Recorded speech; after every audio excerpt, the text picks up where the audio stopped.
Saudações curiosos! Vocês já sabem que radiações ionizantes podem causar câncer, né? Então por que na radioterapia se usa a radiação para tratar o câncer? O assunto é radioterapia, o tratamento que usa a energia das radiações para matar células cancerígenas. Neste episódio, conversamos com Giancarlo, tecnólogo em radiologia, com experiência na área. E, para compreender melhor o tema, começamos a conversa com o que são os raios-x e como produzi-los em aceleradores lineares de partículas em hospitais. A energia dessa radiação está na casa dos milhares de eletronvolts. E para determinar a dose da radiação que o paciente vai receber, é necessário que um planejamento de tratamento seja feito. Descobrimos a função de todos os profissionais envolvidos, desde o oncologista ao físico médico, sim, aquele físico das ciências da natureza, ao tecnólogo de radiologia. Como nenhum tratamento do câncer é 100% eficiente, falamos também sobre a carga emocional e a preparação psicológica que é necessária para todos os profissionais deste ramo. Por fim, conversamos a respeito das aplicações industriais da radiação ionizante, como as cachaças irradiadas, que possuem um gosto mais adocicado, e radiação de gemas, que consegue agregar o valor de uma joia a uma semijoia, e também a esterilização de bolsas de sangue. E aí, gostou do que ouviu? Fica ligado a seguir para o Brightcast.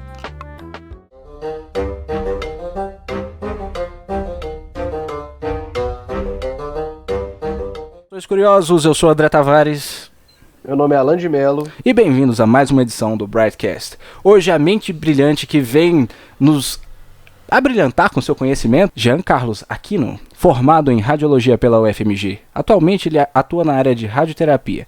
Nossa conversa hoje veio para deixar mais claro os procedimentos e o que envolve na radioterapia, que é um dos tratamentos mais utilizados para o câncer, né? Então, Jean, dá um oi aqui pra gente. E aí, pessoal, meu nome é Jean, estou aqui para poder participar desse programa e é uma honra pelo convite. Valeu, Jean. Jean, a gente gosta de começar conhecendo mais sobre você, um pouco da sua trajetória e o que te motivou a seguir essa carreira da radioterapia, iniciando, né, no curso de radiologia, né, que te deu essa bagagem. O que te motivou?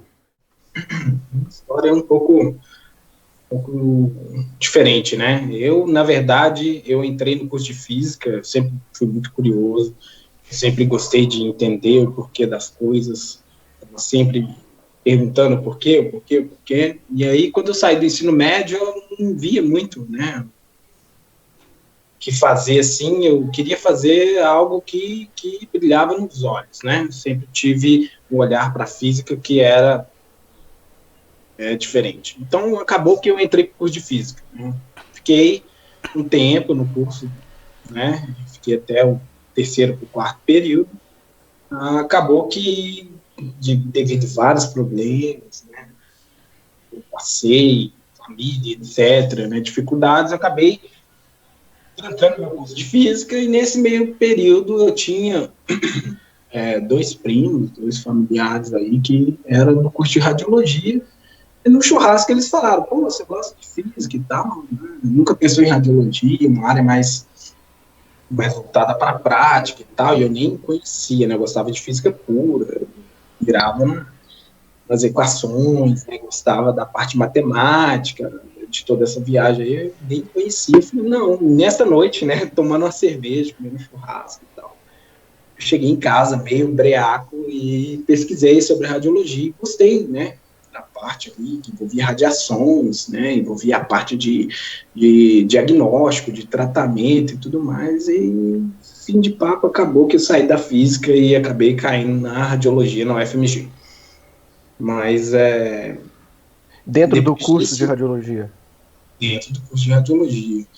E no primeiro período já gostei muito, tinha uma facilidade com a física que envolvia o curso de radiologia, tinha um pouco de dificuldade com a parte biológica, mas rapidinho me adaptei, a parte de anatomia, fisiologia e tudo isso aí. Acabou que no segundo período comecei a dar monitoria de física e fui me envolvendo, entrei na parte de pesquisa. Na parte de pesquisa, assim, você deu uma funilada ali no curso de... Graças a Deus eu tive o prazer de conhecer o Jean no curso de radiologia, e eu lembro que você trabalhava ali mais na área da radioterapia era na área da pesquisa em radioterapia, né? Muitas pessoas acham que a radioterapia é só aquela questão do tratamento, e você já começou a se ingressar naquela questão de como realizar um tratamento diferencial, as coisas que envolviam, né? Você pode explicar para a gente um pouco dessa área de pesquisa na área da radioterapia? Com certeza. Assim que eu estava na monitoria, eu fiquei 1 ano na monitoria, né? Os professores acabaram percebendo o comportamento e tal, que eu gostava de pesquisa, gostava dessa parte, né? Tinha uma curiosidade fora do esperado por eles ali, e aí acabaram me convidando para fazer parte de uma bolsa de pesquisa aí pelo CNPq, dentro de uma área que eu já tinha curiosidade, que era a radioterapia, né? Desde o início, assim, uma área que brilhou nos olhos foi radioterapia. O fato que mexia com a radiação um pouco mais avançada, tinha uma física mais incorporada dentro da área, então acabou que me chamaram, e aí eu fui lá para o departamento de engenharia nuclear ali na UFMG, e fui orientado pelo professor Tarcísio, e chegando lá, a minha pesquisa era fazer alguns planejamentos de radioterapia, logo mais a gente vai falar o que é planejamento, em cima de um fantoma, né, que é um corpo falso, né, como se imitasse um paciente, e aí a gente simulava uma série de procedimentos e tentava tirar algum resultado de cima disso, né, que não era tão trivial de se esperar. Mas, e aí foi, né, e dentro disso não era só o planejamento, a gente tinha a parte dosimétrica, a parte de cálculo e por aí vai, que me fez gostar muito da radioterapia, né? Acabou que hoje em dia eu estou trabalhando na área, acabo também dou aula em cima, né? Dou aula de radioterapia, de radiologia, né? Mas acabou que culminou na área, né? Sempre gostei da parte de radioterapia, foi meu foco de formação. Espero poder contribuir um pouquinho aí com as perguntas que vocês vão me fazer hoje. Então, a radioterapia envolve radiações. Radiações causam câncer, né? E como a radiação pode ser usada para tratar algo que ela pode causar? Como que isso funciona? Então, André, existe 2 cálculos, né, que são probabilísticos, né, e ele trabalha são 2 curvas, existe um gráfico que são a probabilidade de complicação tecidual e a probabilidade de uma incidência tumoral no futuro. Então a gente trabalha no meio termo entre essas 2 coisas, dentro do princípio da radiologia, que a gente tem da justificativa, né, do benefício e malefício, a radioterapia trabalha entre esse meio termo, ou seja, a gente trabalha entre o conceito de, entre o meio termo de ajudar e de piorar o paciente, né? E aí a gente tem que entrar em alguns meandros, né? A radioterapia, muitas das vezes, né, ela tem visão curativa, mas nem sempre ela é curativa. Muitas das vezes, assim, ela é terapêutica e a gente pode dizer que ela é paliativa. Paliativa no sentido de diminuir a dor do paciente, diminuir os sintomas, reduzir o sangramento, reduzir a dor, ou seja, existe a visão curativa, mas nem sempre é só a visão curativa. Então, a gente trabalha com várias questões ao mesmo tempo, né? Tem paciente que descobriu cedo, vai ter a parte curativa, tem paciente que infelizmente já teve uma metástase e a gente entra com a parte paliativa, reduzir dor. E dá uma sobrevida para a pessoa. Qualidade de vida, né? Uma qualidade de vida. Uma sobrevida com qualidade, sem dor, né? A gente trabalha com isso também. Perfeito. Jean, como que você vê essa esfera da diferença entre o mundo da pesquisa e a questão prática, que você tem essas 2 vivências, né? É o que eu acho interessante. Como que você vê essa distância, se as 2 partes se comunicam bastante, se, por exemplo, pesquisas estão bem próximas de serem utilizadas mesmo no dia a dia, ou é um processo muito lento, assim como processos de tratamento de câncer, por exemplo, que nós temos uma distância bem grande na quimioterapia, assim, entre a ação da ciência, as pesquisas realizadas e a prática em si. A realidade ela é dura, né? A realidade é que as pesquisas estão um pouco longe da prática, né? Eu trabalho no Sistema Único de Saúde, então você pega quem trabalha nessa região e sai, igual eu saí do meio de pesquisa, você vê que quando você está lidando com pesquisa, você está lidando com algo que está ali, né, na fronteira do conhecimento. Muitas das vezes, quando você está lidando com saúde pública, você está lidando com uma realidade no dia a dia que muitas das vezes é coisa que está há 20, 30 anos atrás. Então, não necessariamente a pesquisa está em passo de igualdade com a prática do dia a dia. Né? Muitas das vezes, hospitais particulares, né, os melhores hospitais, vão estar andando junto com isso aí. Mas a gente consegue fazer um bom trabalho, mesmo com a limitação que a gente tem no dia a dia, em hospitais públicos e etc. Né? A gente lida com o que tem de atual, independente do que tem de pesquisa. Pesquisa, a gente está com a visão para o futuro. O que tem hoje em dia, a gente lida no particular com aquilo e tenta, né, andar o melhor possível com a nossa realidade, né? Isso que a gente convive aí, principalmente em sistemas públicos. Muitas vezes essa realidade ela encontra por falta de informação, falta de recurso. O que é que são os maiores obstáculos, né, do caminho da pesquisa para se tornar de fato um tratamento?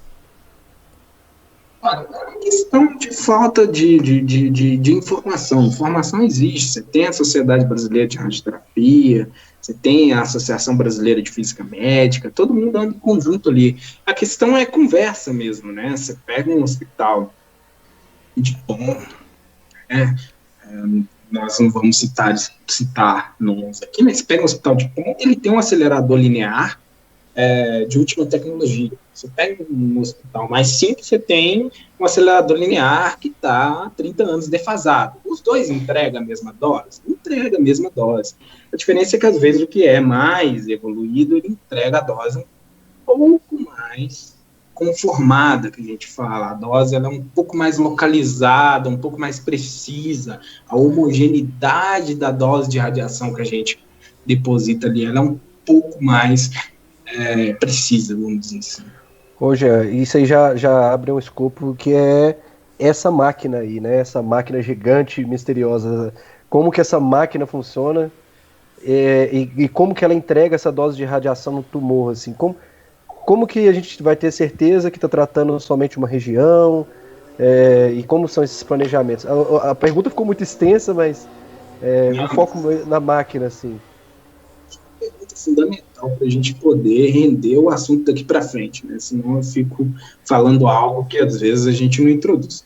Mas a máquina que a gente utiliza para tratar o câncer, né, na radioterapia, ela é chamada de acelerador linear de partículas. Ela é um acelerador de partículas, né?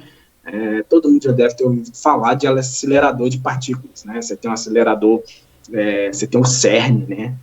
Você tem o grande acelerador de Hadrons, né? São aceleradores cíclicos. Bom, dentro do setor de radioterapia, você tem um acelerador de partícula que ele é um acelerador que não é cíclico, ele é um acelerador linear. A partícula faz uma trajetória linear e não cíclica. E é muito parecido, né? Assim, a gente pode fazer um paralelo com o equipamento de raio-x, né? A diferença é que o equipamento ele tem uma distância maior, né, entre o emissor da partícula, do elétron, e o alvo. Então, você tem, no tubo de raio-x, você tem o cátodo e o anodo muito próximo do outro. Você emite o elétron colide com o anodo e produz a radiação X na faixa do quiloelectronvolts. No acelerador de partículas, que é a máquina que a gente utiliza para tratar o câncer, você tem um elétron gun, que a gente chama uma arma de elétrons, ele está numa distância considerável do alvo, e aí você emite essa partícula ela faz uma trajetória dentro de uma cavidade que a gente chama de cavidade ressonante ou tubo acelerador de partículas, e essa partícula ela é acelerada a velocidades muito altas, né, a tensões na faixa de megaelectronvolts, de milhões de volts, antes dela colidir com um alvo. Quando ela colide com esse alvo, ela produz um raio-x que também está na faixa, né, de MeV, megaelectronvolts. E aí, esse raio-x produzido, a gente utiliza ele, né, para tratar o câncer. Né? A gente utiliza um raio-x que tem um poder de penetração maior, de modo que ele entra na superfície da pele do paciente sem interagir muito, e interage dentro da superfície, que a gente chama isso de porcentagem de dose em profundidade. Então, a gente utiliza do conceito de que a gente faz uma radiação com maior energia, de modo que ela deposita menos energia na superfície da pele e introduz a energia mais dentro da região, né? Ou seja, dentro de uma região que tem uma profundidade maior. Esse é o conceito básico, né, do aparelho de radioterapia. Mas, em meias palavras, é um acelerador de partículas. Você acelera, né, chamado de LINAC. Né? LINAC, quem pesquisar em inglês vai estar linear, accelerator e por aí vai. Um acelerador de partículas linear, né? Ou seja, faz uma trajetória reta, vamos dizer assim. Existem alguns locais no corpo que, dependendo da intensidade, a intensidade da radiação que eu calcular, por exemplo, algum feixe de algumas dezenas de megaelectronvolts, eu posso dar um dano maior no corpo, ou às vezes um tempo de exposição maior. Como é que eu calculo também o que o pessoal chama de a dose absorvida? Legal. O que a gente tem que entender é que na radioterapia a gente tem 3 profissionais que são a base da radioterapia. A gente tem um radioterapeuta, a gente tem um físico médico e tem o tecnólogo em radiologia. Então, você vai ter o radioterapeuta que ele vai prescrever a dose. Então, ele vai falar assim, esse cara tem esse tipo de câncer, lembrando que câncer não é uma coisa só, existe mais de 300 tipos de câncer, cada câncer comporta de uma forma e tem uma agressividade diferente um do outro. Então, dependendo do tipo de câncer, a estratégia é diferente, certo? Da neoplasia. Então, vamos supor, o oncologista encaminha esse paciente para o radioterapeuta, e aí o radioterapeuta chega com esse exame e fala, esse paciente tem um tipo de câncer aqui, vamos supor um glioblastoma, um GBM, que a gente chama, que é um câncer de cérebro, super agressivo, e aí esse radioterapeuta ele vai traçar a estratégia para tratar esse tipo de tumor. E aí ele vai, em princípio, pedir uma tomografia que a gente chama de planejamento. Essa tomografia ela é feita com a máscara, que é uma tomografia já feita para tratar o paciente. Então faz essa tomografia, em cima dessa tomografia, o médico, né, radioterapeuta, ele vai desenhar os órgãos de risco. O que é o órgão de risco? Né? A gente tem que pensar que quando você vai tratar em radioterapia, você tem que pensar que a radiação ela pode ser benéfica, mas ao mesmo tempo ela pode causar um malefício à região ao redor. Então eu gosto de brincar, quando eu estou explicando para os alunos, como se fosse assim, uma batalha naval. Você tem um barco inimigo para acertar, em volta desse barco inimigo está cheio de barcos amigos. E aí? Como que você acerta esse barco inimigo sem acertar os seus barcos amigos? Existe uma estratégia, né? Essa estratégia tem que ser calculada para você jogar uma dose, né? No caso da radiação, o inimigo vai ser o câncer, os amigos vão ser os órgãos sadios que estão ao redor. E aí, como acertar o inimigo sem acertar os amigos? E aí entra o papel do físico, né? O médico vai desenhar na tomografia, literalmente, como se fosse um pente, ele vai pegar corte a corte da tomografia e desenhar aquele órgão que é o amigo. E aí esses desenhos chegam para o físico, e o físico fala assim, ok, chegaram os amigos e quem é o inimigo? E aí, como calcular, como acertar o amigo e não acertar o inimigo, desculpa, e não acertar o amigo? E aí entra os cálculos, entra os campos, né? o físico entra com os campos, intensidades diferentes para depositar uma dose no inimigo sem depositar uma dose no amigo considerável. E isso parte do princípio que são softwares, né? Você vai lidar aí com softwares DPS, né? São sistemas de planejamento que lidam com algoritmos probabilísticos, por exemplo, Monte Carlo. A maioria dos algoritmos de planejamento lidam com algoritmos de Monte Carlo, de probabilidade.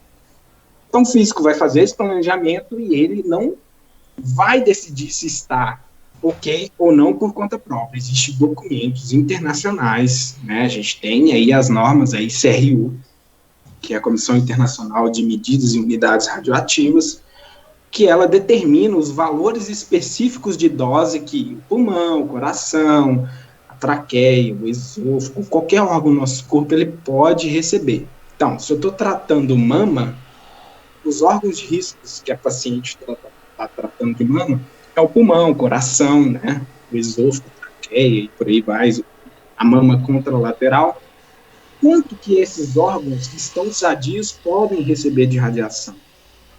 Existe um documento que fala, existe um limite de dose que você tem que respeitar. Então, o físico calcula respeitando esses valores de dose.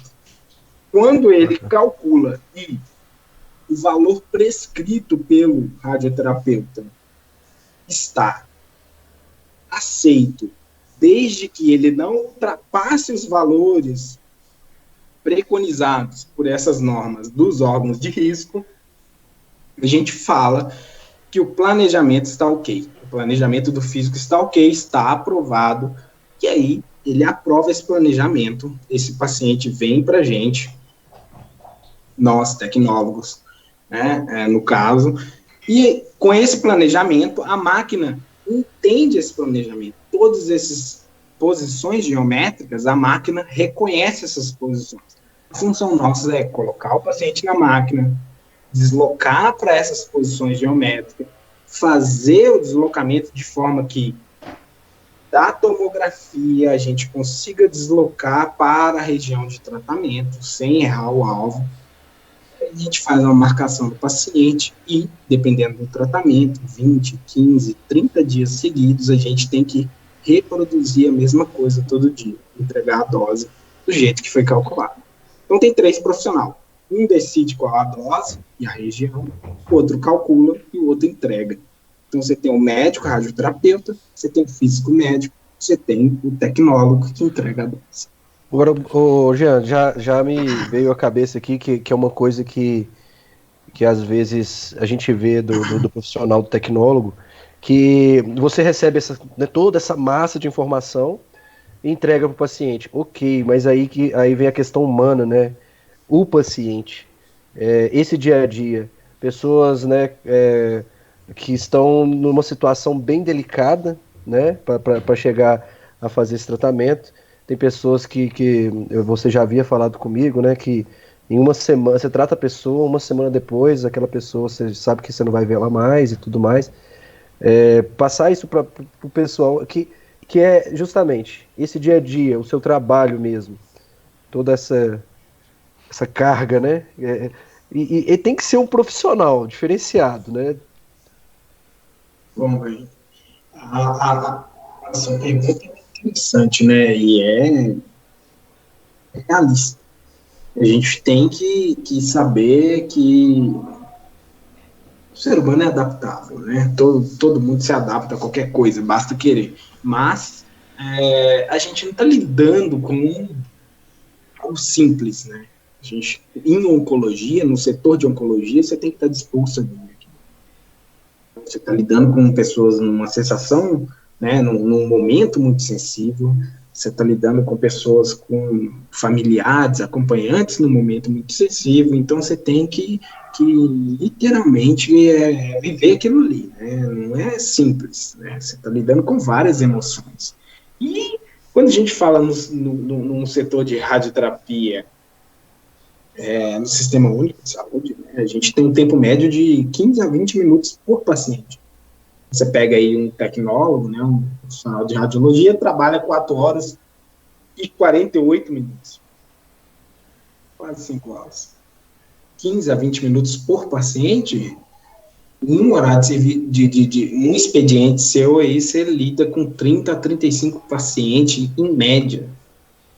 Então, pacientes diferentes, situações diferentes, acompanhantes diferentes. Então, requer literalmente uma questão psicológica, um temperamento, realmente tem que ter, né? Eu acho assim, a gente se adapta, ninguém nasceu pronto para isso. Eu falo, mas por que você escolheu isso aí? Você gosta disso aí? Eu gosto. Primeiramente, eu gosto. Mas eu nasci querendo isso? Não. Eu me adaptei a isso. Pelo fato de gostar da parte tecnológica, da parte teórica, eu me adaptei a gostar da parte prática. E eu falo hoje em dia que eu gosto muito mesmo da parte prática, né? Para mim é muito satisfatório isso aí. Muitas das vezes também a carga emocional que a gente recebe de uma experiência dessa, eu não consigo nem imaginar, né? Como que deve ser chegar em casa nos dias e pensar, aquele paciente que eu tratei pode não voltar depois, né? É algo complexo. Na verdade, assim, você não conversa muito sobre isso no dia a dia. Você vê que, tipo, simplesmente prontuário do paciente sumiu. Às vezes a pessoa fala, fulano faleceu. Então, mas você está lidando realmente com algo muito sensível, né? E tem que estar preparado para isso. Você vai ver coisas, o profissional vai ver coisas que muitas das vezes no meio de... Eu falo com os alunos da radiologia, eu falo assim, no meio da terapia, você vai ver coisas que no diagnóstico você não vai ver. Ver feridas que você não vai ver. Meu trabalho na UPA, beleza? Aí sim, beleza. Você trabalha no pronto-socorro, ok, chegou o cara todo estrupiado, carro de moto, você vai ver o osso, aí beleza, show de bola. Mas tem hora que na radioterapia você vê uma ferida, um tumor de pele que está ulcerado, aquela coisa está na carne viva, então tem hora que é desse jeito realmente, e a gente tem que estar preparado para isso. O profissional de radiologia que se pôs a trabalhar com meio terapêutico, ele tem que estar assim, né? Tem que estar, não, gente, mas ele tem que estar disposto a lidar com aquilo ali. Sensibilidade, né, para trabalhar com isso e tudo mais. Tem uma sensibilidade, realmente. Sensibilidade para lidar com isso. Para lidar de forma humana, de forma... vocês entendem, né? De forma que a gente tem que dar o melhor da gente, porque aquele paciente está no pior dele, muitas das vezes. Boa. Frase legal. Dar o meu melhor porque a pessoa que está diante de mim está no pior. Muito bom. Bacana. Dos casos assim que você pegou, você tem algum padrão que você observa, coisas que se repetem, ou que você tipo, de novo esse caso, porque só no dia a dia que às vezes você vê estatística, né? Maior índice de câncer, pele, da mulher, câncer de mama, homem, próstata. Mas no seu dia a dia você consegue verificar isso? É possível você ver esse padrão de repetição? Cara, isso é complicado, né? Isso vai muito de, tipo assim, quando você tem o seu gestor, né, o seu chefe ali, ele vai gerir, cada funcionário está num horário, então cada horário é dado para um tipo de paciente. Então, vamos supor, você vai ter a parte da manhã, que é para criança, pediatra, etc., né? Você vai ter a parte do início da manhã para tarde, aí começa a vir, né, pacientes de cabeça e pescoço, etc. E o horário, que é tarde para noite, né, eu desligo a máquina, eu pego muito mama, próstata, cabeça e pescoço. Isso é o que mais pego. Vez ou outra eu pego criança, etc. Então, assim, no horário eu vejo muito mama, eu vejo muito próstata, às vezes eu vejo reto, né, vez ou outra, assim, na semana, assim, eu tenho 1, 2 pacientes de reto, e cabeça e pescoço, que é máscara, né? Cabeça e pescoço vai influenciar cérebro, laringe, faringe, esôfago, tudo que envolve cabeça e pescoço, né? Vai estar, a gente chama de câncer de cabeça e pescoço. Daqui para cima, que tiver de câncer, cabeça e pescoço, não vai usar máscara. Então, assim, Essa questão de padrão, ela é muito relativa, né? Ela depende muito de horários de serviço. Então, Jean, a radioterapia é uma ciência bastante complexa, né? E é um tratamento até perigoso. Já houveram casos de erros de cálculos que causaram sequelas em pacientes, às vezes até morte? Sim, André, existe sim, né? Assim como qualquer método de trabalho, né, que exista uma periculosidade, existem casos também envolvendo a radioterapia, né? A gente não está fora disso aí, não. Existe sim casos de acidente que envolvam, né, administração de doses de radiação para o tratamento de câncer, sim, existe. Você tem alguns exemplos de alguma coisa que já fizeram de problema? Bom, de cabeça, sim, existem alguns casos, né, de cálculos que muitas vezes, como eu disse, né, a gente tem 3 profissionais, então a gente explica a radioterapia como se fosse uma pirâmide, né? Você vai ter lá, é meio esquisito essa questão de pirâmide, porque parece casta, né? Mas infelizmente coisa de coach. né? Mas você tem ali o radioterapeuta como o cara que preconiza a dose, determina a região da dose. Você tem o físico como o cara que calcula e verifica se a dose realmente vai ser entregue de forma que ele quer. E você tem nós, né, que vamos ser os caras que vão entregar aquilo que foi calculado, aquilo que foi preconizado pelo radioterapeuta e pelo físico médico. Porém, a gente tem uma questão, né? Físico médico, radioterapeuta são seres humanos, não são máquinas e são passíveis de erros. E muitas das vezes, se nós não nos precavemos, né, de forma para tomar todo o cuidado para não deixar um erro desses profissionais passar, né, do médico, do radioterapeuta, aí que o erro acontece. Então, nós somos, assim, a peneira, né? Nós estamos ali na barreira de, se veio o erro desde lá da ponta para cá, a gente tem que perceber esse erro e não deixar passar, porque se passar, aí vem todo o problema de trás para frente. Vem o problema que nós deixamos passar, o problema que o físico calculou errado, o problema que o médico...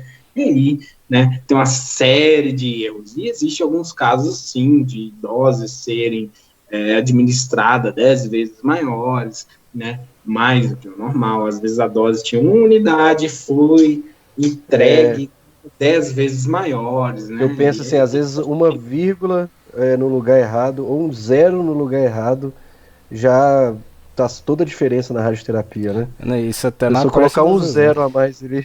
Até na parte das exatas, né? O engenheiro erra uma ordem de grandeza, mas é difícil cai. Um físico médico, o profissional da radiologia, erra uma vírgula na dose, mata o paciente. Então, os cálculos não são muito passíveis de erro, né? Às vezes não é nem só isso, às vezes a dose está certa, mas a frequência está errada.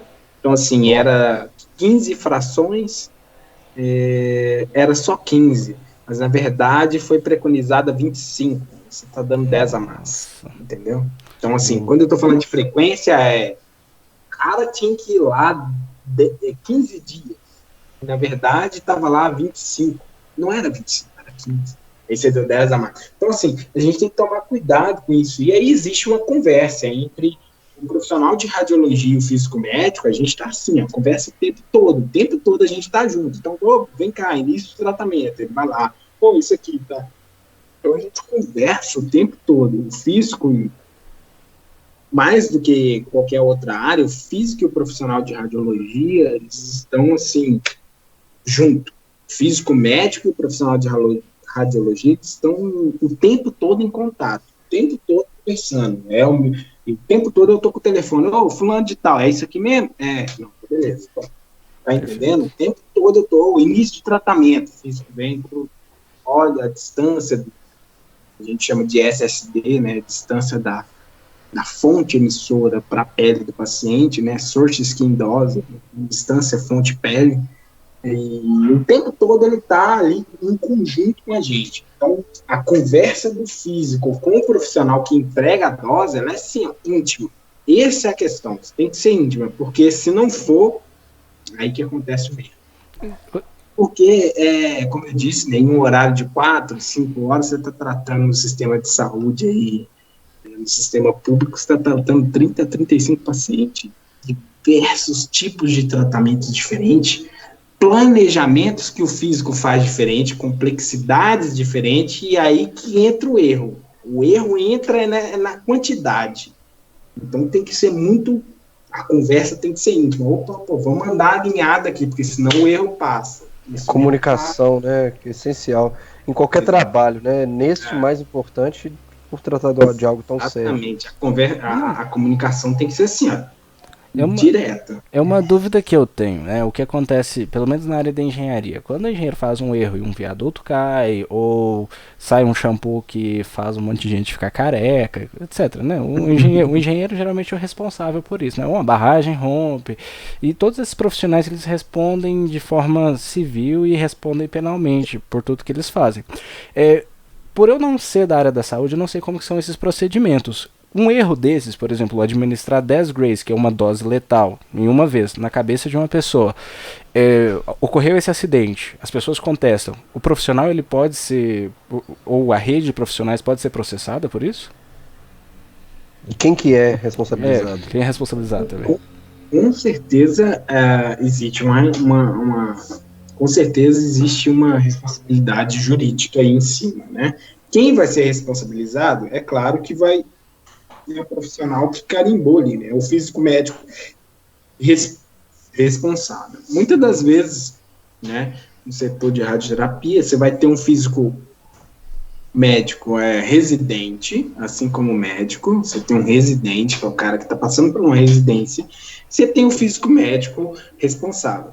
Então, às vezes, o físico médico que calcula é o físico médico residente, e quem carimba é o físico médico responsável. Se algo errado passou, vazou na mídia, deu protesto, etc., quem vai responder por isso aí vai ser o físico médico responsável, e para além dele vai ser o responsável técnico e o supervisor de proteção radiológica, que muitas das vezes no setor de radioterapia é o próprio físico médico responsável. Perfeito. Então, assim, vai responder sim por isso, né? Vai responder por esse excesso, por esse erro. Já é uma chamada muito importante, né? Quando vamos trabalhar com alguma profissão que já requer uma responsabilidade, a gente tem que prestar atenção e ficar de olho no que estamos fazendo. Com certeza. Se a gente fala de profissionais de saúde, a gente sabe que a gente tem, né, em cima disso, a gente tem a vigilância sanitária, e para além disso, quando a gente lida com radiação, a gente está lidando com a CENEM, né? Comissão Nacional de Energia Nuclear. Então, você tem duas autarquias, né, que estão fiscalizando ao mesmo tempo, né, essa questão aí. Então, tudo tem que estar bem documentado, tudo tem que estar em cima. Se vaza alguma coisa, aí dá ruim. Ô Jean, eu acho interessante que tudo que envolve a radioterapia são coisas bem robustas, né? E tem aquela questão das blindagens, todas aquelas paredes, né, metros de parede para blindar a radiação de alta energia, quais materiais são utilizados para fazer isso, como é que vocês conseguem delimitar essa radiação de tão alta energia num lugarzinho só, né, que é no caso o câncer, né? Bom, essa pergunta é a mais interessante, né? Para a gente que gosta dessa curiosidade, né, da questão teórica, né, do que é radiação, como ela interage, a parte física, a parte biológica, biofísica, né? Tudo isso, essa é a parte mais emocionante, né? Bom, como eu disse, o equipamento que a gente utiliza, né, o acelerador linear, você acelera o elétron numa energia cinética que ela chega à casa do mega eletronvolts, né? Você chega na casa dos milhões de eletronvolts. Então, o raio-x produzido, ele também está nessa ordem de grandeza, né? Você vai entrar na casa dos MeV, Mega Electron Volts. O raio-x, ele tem uma energia, né, muito alta. Então, para proteger o profissional que está lidando com isso aí, né, o profissional que está fora, né, da área onde está sendo irradiada, você tem que ter todo um cálculo de blindagem. Muitas das vezes, esse cálculo de blindagem, né, ele vai levar em conta a questão financeira, né? Quando eu falo questão financeira, você vai utilizar materiais que são bons para barrar radiação, né? Mas muitas das vezes você aumenta na espessura. O que eu estou querendo dizer é, se fosse usar chumbo, a gente usava 30 centímetros de chumbo, 20 centímetros de chumbo, mas o preço vai lá na casa do chapéu. Então, muitas das vezes, em radioterapia, o que você usa é concreto varitado. E com concreto varitado, você pode chegar em paredes de 90 centímetros, e por aí vai, né? 80, 90 centímetros e por aí vai. Então, são paredes realmente espessas e elas têm que ter um formato característico, a gente chama de bunker, né? O famoso bunker, né? Quem lembra da Segunda Guerra Mundial, né? Você tinha os famosos bunkers, né? Antiatômicos, quando as bombas caíam, você tinha que se abrigar nos bunkers, que era a proteção contra todo aquele impacto, né, gerado. E na radioterapia também, a região onde a gente coloca o paciente para ser tratado é chamada de bunker. Por quê? Porque as paredes têm uma espessura muito grande, tanto o teto quanto as paredes, né, da região principal, e ela tem um formato de labirinto para considerar que as interações da radiação, as reflexões que a radiação tem, né, devido às interações, elas, quando chega na porta onde a gente está próximo, elas sejam próximas, né, de 0% a energia cinética da radiação. Ou seja, a construção é feita de forma que a sala tem uma composição labiríntica e as paredes têm uma espessura determinada pelo cálculo, né? Claro que é feito isso, tudo isso é feito baseado na energia máxima que o seu acelerador linear vai emitir, e toda essa região ela tem que respeitar, né, o limite de que do lado de fora da sala, né, do lado onde o operador está dirigindo o equipamento e olhando o paciente pela câmera, o nível de dose seja de BG, do background. Que do background é a dose natural, né, que a gente toma no dia a dia. Exatamente, do background, do dia a dia, o nível de dose que a gente recebe do dia a dia. Que eu acabei fazendo no laboratório de radiação gama do CDTN, lá tem uma fonte de cobalto 60, uma fonte bem forte, né? Que atividade aquele esquema, eu trabalhei lá. Trabalhou? Aquela fonte de 60 kHz, né? Que você fica a 10 segundos a um palmo de distância dela, você morre em 2 horas, né? Uma coisa mais legal, é vala, né? Não tem jeito de colocar. Então, lá, o mais interessante é que a instalação do laboratório de radiação gama do CDTN também, ele é todo feito de concreto, né? A sala é toda feita de concreto. Se por acaso der um terremoto, a instalação ela é tão firme que ela vai simplesmente dançar, nada vai cair, não vai dar problema nenhum. Pode cair um avião lá em cima que não acontece nada. E exatamente, uma das informações que eu recebi é que as radiação gama, né, ela interage de 3 formas com a matéria, né? Primeiro, efeito fotoelétrico. Se a energia for muito alta, a produção de pares, né? Existe aquela produção de antimatéria e matéria, e também tem o efeito Compton, quando a energia já é alta, né? E um efeito fotoelétrico não é o suficiente para dissipar toda aquela energia da radiação, então ela vai bater lá e vai continuar em outra trajetória, né? Como se fosse uma bola de bilhar, ainda tem energia passando. O cálculo que eles fizeram lá pro laboratório de radiação gama mostra que esse formato labiríntico da construção faz com que a radiação, o campo de radiação, né? Quando essa radiação eletromagnética ela sai daquele epicentro, ela vai sofrer 5 efeitos Compton até perder a energia total dela. E perto da porta de saída dele, a radiação de background. É bastante interessante. Exatamente.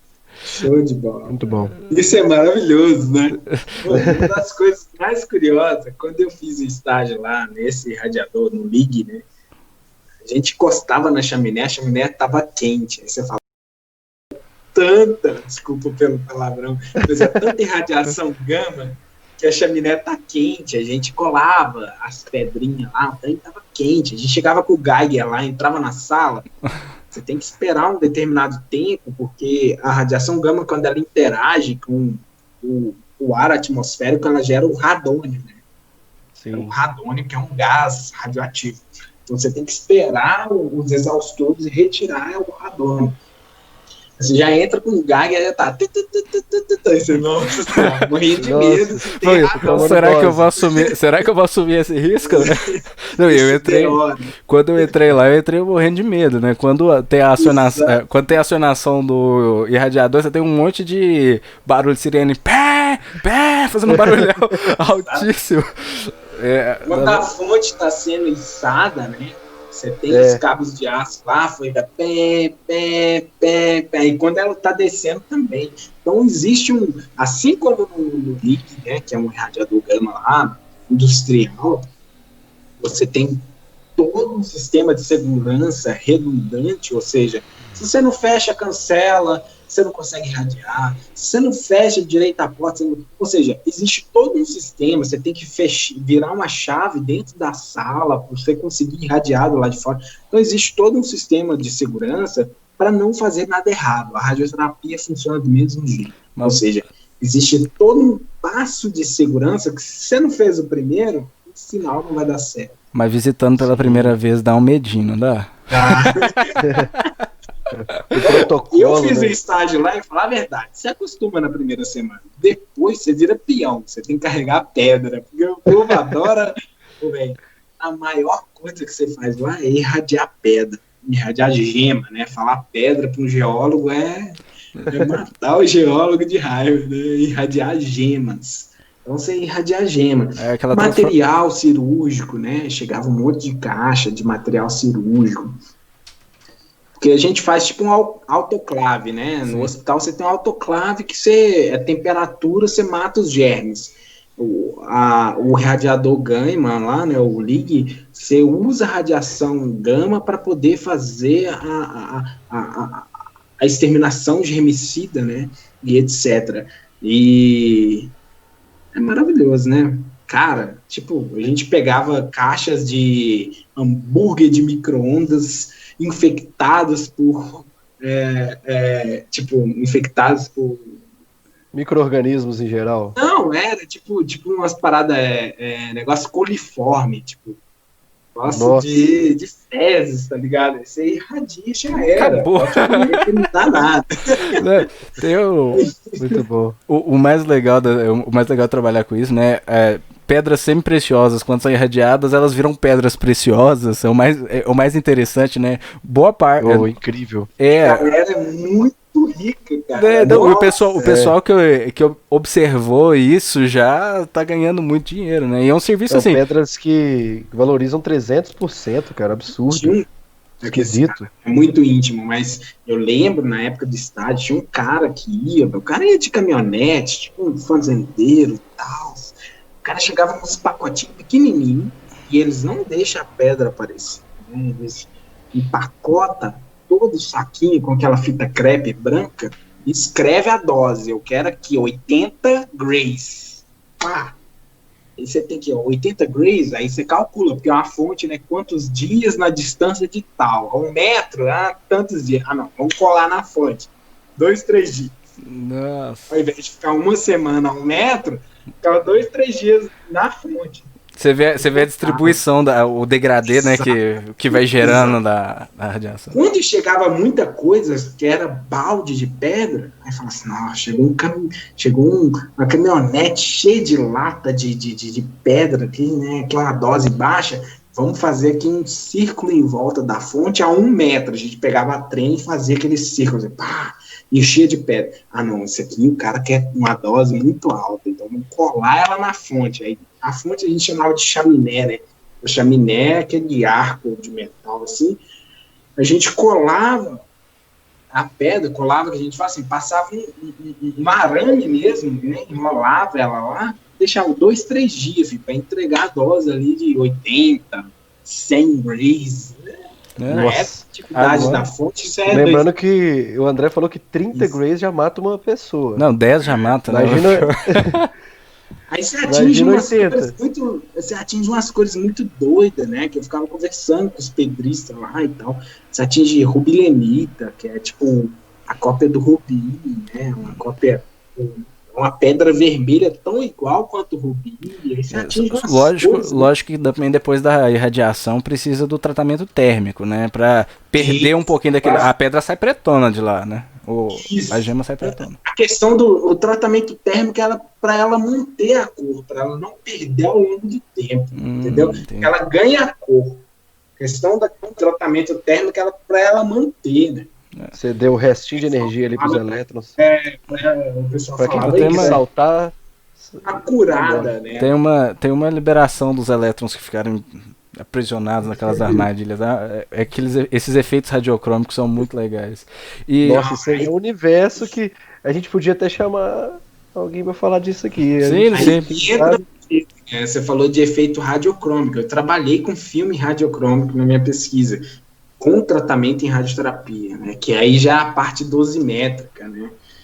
Dosimétrica é no sentido de, tipo assim, quanto que a gente quer entregar de radiação? Será que a gente está realmente entregando isso? Como saber? Como né? medir a radiação? Isso aí é uma conversa para outro dia. Mas já que a conversa tá boa, mas infelizmente o nosso tempo já tá acabando. Então, antes de a gente sair, o Alan tem uma pergunta muito difícil para te fazer, que a gente tá falando para todas as pessoas. E depois você vai ter uma chance de deixar sua mensagem pro pessoal, tá bom? Alan, faça a pergunta. Jean, normalmente eu faço sempre a mesma pergunta para todo mundo, mas eu já sei qual que seria a sua resposta sobre a pergunta que eu sempre faço. Então eu vou resgatar uma coisa de um cara que eu sou super fã, o Albujanra, e eu vou fazer essa pergunta para você responder. Inclusive você já sabe qual pergunta que é. Jean, o que é a vida? O cara sacou a Albujanra lá do TV Cultura, né? Essa pergunta, todas as entrevistas que eu vejo da Albujanra lá no... Exatamente. Eu fico assim, merda, cara. O que é a vida, velho? Mano, pra mim a vida é um filme, cara, tá ligado? E assim, eu sou um personagem, saca? Eu sou um personagem, eu sou um protagonista na vida. Eu quero ser o personagem mais foda, mas eu não sou, eu sou só o... Você é o protagonista da sua vida, cara. Isso que é importante. Essa é a questão, você é o protagonista da sua vida, mas ao mesmo tempo, a vida é um filme muito grande, que você faz parte, e às vezes você não é tão foda quanto você acha que é. Mas a questão é assim, tá passando, é um filme, né? No termos físicos, a gente que gosta de física aqui, você tem um tempo inicial, tem um final, e aí esse intervalo ele pode ter uns picos de intensidade muito foda ou não, né? E o espectro da vida de cada pessoa varia, né? Como de fontes radioativas diversas, né? De diversos materiais. Exatamente. A variação do tempo inicial para o final, ele pode ter uma variação de posição muito grande ou muito pequena, então depende do que a gente vai dizer. Depende de o quão intenso você tá. Pode se movimentar muito no espaço ou nada. Então, ou pode também ser um fenômeno extremamente probabilístico, né? Então, Jean, pra gente fechar aqui, você tem alguma mensagem para todos os curiosos que estão nos ouvindo? Poxa, a mensagem que eu tenho aqui, cara, é citar o Richard Feynman, que para mim é o físico mais maravilhoso que teve, é o divulgador de ciência mais maravilhoso que teve, e falar pro pessoal, quem puder, ler o livro dele, que Só Pode Ser Brincadeira, Mr. Feynman, e que ele fala assim que a vida é uma graça, né? A vida é uma coisa assim passageira, um filme, e a gente tem que fazer o que gosta, e tem que ser curioso, tem que gostar realmente de viver e entender as coisas, porque a beleza de viver está no entender, pelo menos para mim, né? Quando eu entendo, eu vejo, além do desenho de uma flor, eu entendo a flor. É aí que tá pra mim. Muito bom. Muito obrigado, Muito Jean. Essa sua presença no podcast hoje aumentou muito a nossa. Aumentou ainda mais a minha curiosidade da área. Eu sou um cara que tá bem para fora da área da saúde. Entender as aplicações das radiações me fez muito feliz. Aposto que também contribuiu com o aprendizado de muitos dos curiosos que nos ouvem, né? Então, Alan, alguma consideração final? A gente vai poder que a gente possa aprofundar um pouco mais, né? Enriquecer sempre. Entrou na parte física, né? Jean, fica aqui então o convite para sempre estar voltando no nosso podcast. Considera o seu canal de comunicação com o público, tá bom? Muito bom, Jean, gostaria de agradecer muito. Você sabe que não sou um amigo, você é quase um irmão para mim. Eu admiro você como pessoa e como profissional. E para mim está sendo uma honra muito grande você estar participando aqui hoje. E valeu, você tá ligado? Você é bom aqui, tamo junto. É nóis. Então, obrigado. Então, curiosos, agradeço pela atenção, por terem ouvido até o final. E nos vemos na próxima edição do Brightcast. Tudo de bom. Tchau, tchau. Falou. Valeu.